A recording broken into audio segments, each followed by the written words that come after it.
प्रतिशत ज्ञात करना है ना। जैसे कि हमारे पास दो सवाल है, 500 का 15% क्या होगा ये पता करना है, और 1600 का 40% क्या होता है ये पता करना है। तो आप लोगों को ये काम में क्या लिखेंगे, ये मतलब क्या करना है, इसके लिए आपको थोड़ा पीछे जाना पड़ेगा। कक्षा 4 में लोगों ने मिश्र संख्या पढ़ी थी, इसमें नियम होता था जिसमें हमको ये मालूम कि पहले हम क्या करेंगे। तो ये नियम है, तो सबसे पहले क्या होता था, को, फिर का, भा, बू, यो, ब। इसी तरह से अंग्रेजी में क्या होता था, बी, ओ, डी, एम, ए, एस। ये बताता था। बीच से होता था ब्रैकेट, जिसमें 3 तरह के ब्रैकेट होते हैं, छोटा, मंझला और बड़ा। का मतलब होता है गुणा करना, ठीक है।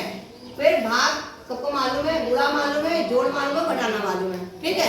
तो यहाँ पे हमारे पास क्या आ गया है, का।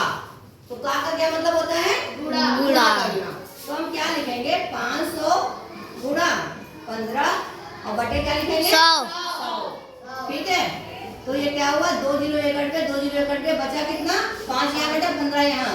गुणा कर दें आपस में, क्या हो गया, 75% नहीं होगा बेटा, 100 यहाँ पे हट गया ना, सिर्फ 75 होगा। 15 बचे 75, ये तो जीरो जीरो कट गया ना।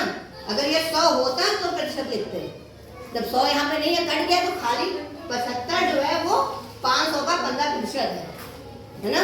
यानी कि 500 के 100 हिस्से करने पे 15 हिस्से 75 होता है। बात समझ में आई? इसी तरह से 1600 का 40% क्या लिखेंगे हम, 1600 लिखेंगे। का की जगह क्या लिखेंगे, गुणा। फिर क्या लिखेंगे, 40 बट्टा 100 हटाएंगे तो 100 लगाएंगे, ये ध्यान रखने की बात है। फिर ये 2 जीरो कट जाएंगे, हमारे पास बचेगा क्या, 16 और 40, इनको आपस में गुणा करेंगे। 16 जीरो का 0 और 16 चौके 64, तो 640 जो है वो 40% है 1600 का। बात समझ में आई कि नहीं? Yes ma'am. तो आप लोग निकालोगे, कुछ नहीं करना है, सिर्फ वो संख्या है कि उसको गुणा करके जितना प्रतिशत है वो लिख देना है, और जब ये चिन्ह हटाएंगे तो नीचे 100 आ जाएगा, और इसको हल कर लेंगे। आसान है कठिन है? आसान। कर लेंगे? Yes ma'am.